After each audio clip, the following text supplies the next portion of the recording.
Bahujan Samaj party के हम NDA गठबंधन को नहीं हरा सकते हैं, तो ये सच्चाई है।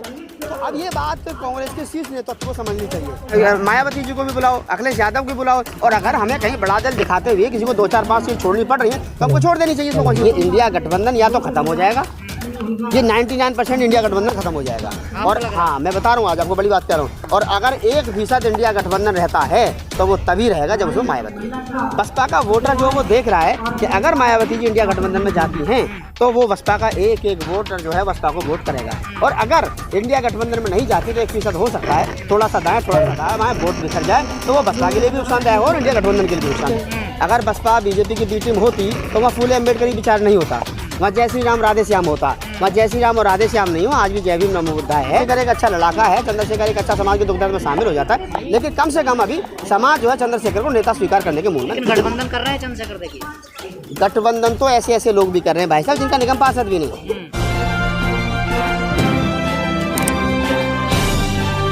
आप देख रहे हैं पब्लिक आवाज टीवी।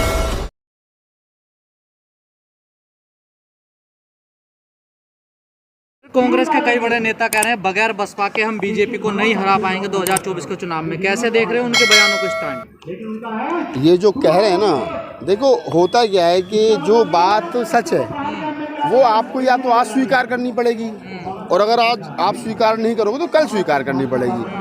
जो लोग बसपा को इग्नोर करके और इंडिया गठबंधन की कल्पना करके और बना करके और वो भारत के प्रधानमंत्री बनने की जो कल्पना कर रहे हैं, मैं समझता हूँ मुल्क भर में बहुजन समाज पार्टी का अपना एक वोट बैंक है, और बहुजन समाज पार्टी की मुखिया बहन जी का एक चेहरा है। उनको इग्नोर करके और ख़ास तौर से इस देश के 25% दलित समाज को इग्नोर करके आप देश पर रूल नहीं कर सकते हो।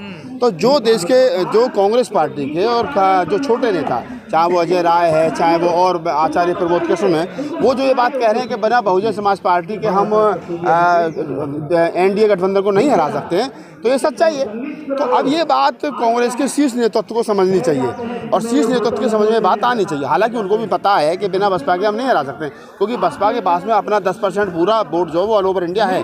और मोदी को हराने, और जब मैंने देखो पहले दिन से इस बात को कह रहा हूँ, मोदी जी का आना और मोदी जी का जाना दोनों बसपा के हाथ में हैं। अगर इंडिया गठबंधन में मायावती जी आती हैं तो मोदी जी का जाना तय, और इंडिया गठबंधन से बाहर रह करके अगर अकेले चलो की नीति पर क्या नाम है बहन जी चुनाव लड़ती है, बसपा चुनाव लड़ती है मुल्क भर में, तो मोदी जी का आना तय। तो आना और जाना बसपा के हाथ में है। तो जो लोग इंडिया गठबंधन को बना करके और प्रदेश पर शासन करने का सपना देख रहे हैं, उनको चाहिए कि वो कम से कम इतनी ईमानदारी जरूर दिखाएं कि बसपा को, बहुजन समाज पार्टी को और बहुजन समाज पार्टी के वोटर को, जो इस देश का अम्बेडकरवादी, फूलेवादी, कबीरवादी, नानकवादी विचारधारा से का पुरजोर समर्थक है, उस वोटर के मान सम्मान को ख्याल में रखते हुए बहन जी के साथ में बैठ कर के बातचीत करनी चाहिए, बसपा के शीर्ष नेतृत्व के साथ बैठ कर के बातचीत करनी चाहिए। और मैं समझता हूँ बसपा को अगर पूरा मान सम्मान मिलेगा, और अगर बसपा को लगेगा कि हाँ उनको उनकी जितनी हिस्सेदारी उसकी भागीदारी पर के ऊपर वो सही होंगे, तो बसपा शामिल होगी, और देखना इस देश में 2024 में मोदी सरकार जो यहाँ से हटाई जाएगी। तो क्या यही वजह है जो अखिलेश से दूरी बना रहे हैं कांग्रेस नेता, जिस प्रकार आपने पीछे देखा जो भी हुआ, भले कांग्रेस ने अब उनको मना लिया?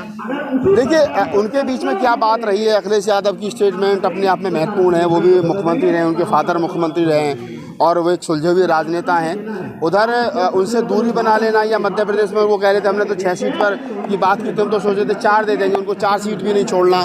फिर बाद में अखिलेश यादव का ये स्टेटमेंट आना कि नहीं हमने सब कुछ ठीक है, उनको मना लिया गया है। बहुत सारी चीज़ें हैं भविष्य के गर्भ में, लेकिन एक बात हम यह कह सकते हैं वो ये है कि अखिलेश यादव का जो दबदबा है वो उत्तर प्रदेश में और थोड़ा सा मध्य प्रदेश में 1-2-4 सीट पर है।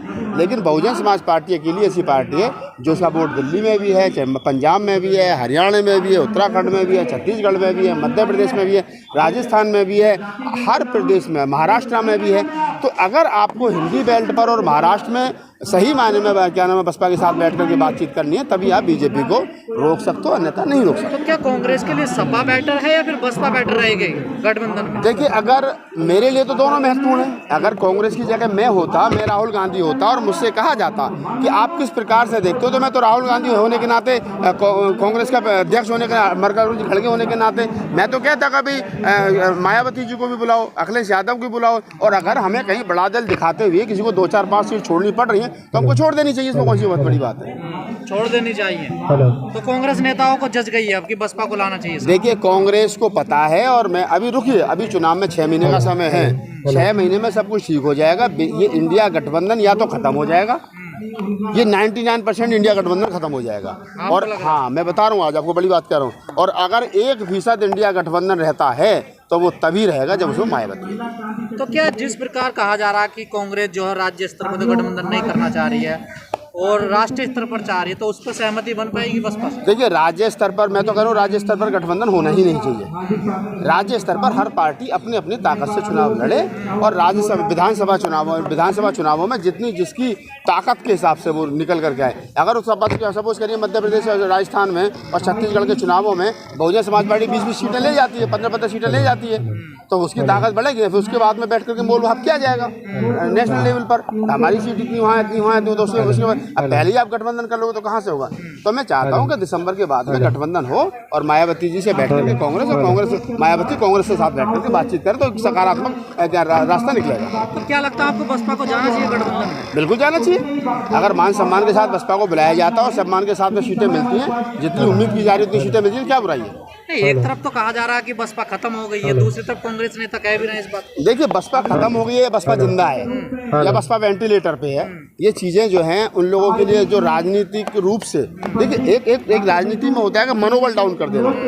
बसपा का वोटर जो वो देख रहा है कि अगर मायावती जी इंडिया गठबंधन में जाती हैं तो वो बसपा का एक वोटर जो है बसपा को वोट करेगा, और अगर इंडिया गठबंधन में नहीं जाती तो 1% हो सकता है थोड़ा सा दाएं थोड़ा सा बाएं वोट बिखर जाए, तो वो बसपा के लिए भी नुकसानदायक और इंडिया गठबंधन के लिए भी नुकसानदायक। जो बीजेपी की बी टीम कहा जा रहा है, बीजेपी की बी टीम कौन है तो सारी दुनिया जानती है।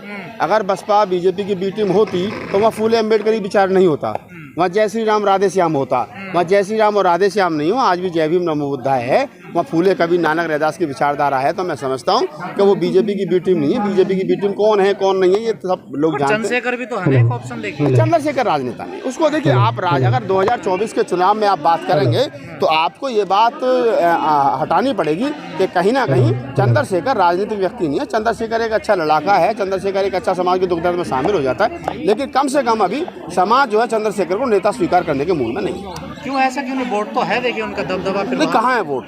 चंद्रशेखर खुद चुनाव लड़ने पता चल जाएगा। चंद्रशेखर हमारा भाई है छोटा, हमारी शुभकामना उसके उज्जवल भविष्य के लिए है, लेकिन अभी समाज उसको नेता स्वीकार करने के मूड में नहीं है। ये सच्चाई है। बहन जी जब तक है वो नेतृत्व कर रही है, अच्छा है बुरा है जो भी है। जब बहन जी नहीं रहेगी दुनिया में एक न एक दिन सबको जाना, हमको भी जाना। जब बसपा का नेतृत्व किसी और के हाथ में आएगा फिर समाज तय करेगा वो आकाश आनंद को नेता माने, चंद्रशेखर को नेता माने। जिसको नेता मानेगा समाज उसके साथ जाएगा। लेकिन गठबंधन कर रहे हैं चंद्रशेखर, देखिए गठबंधन तो ऐसे लोग भी कर रहे हैं भाई साहब जिनका निगम पार्षद भी नहीं, और वो कोई आम आदमी से नहीं कर रहे हैं। वो लोग उन लोगों से गठबंधन कर रहे हैं जो बड़ी राज्य बीजेपी किन लोगों से गठबंधन कर रही है। ऐसी 35 पार्टियों में से 10-15 पार्टी ऐसी जिनका खाता तक नहीं खुला है। तो आप उन लोगों से ये कहें कि जी गठबंधन करना अलग चीज़ है और राजनीति में स्थापित होना अलग चीज़ है। तो माना जाए अभी भी बहुजन समाज पार्टी का एक दबदबा है, एक बात है उसमें भी। अगर बहन जी आज चाहे रोड पर निकल आए तो वो देश की सबसे बड़ी नेता है। समाज उनको उम्मीद भरी नज़रों से देख रहा है, और अगर समाज नाराज होकर के कुछ बोल भी देता है तो इसलिए बोल देता है कि बहन जी बाहर निकले नेतृत्व करें, क्योंकि समाज को उनसे उम्मीद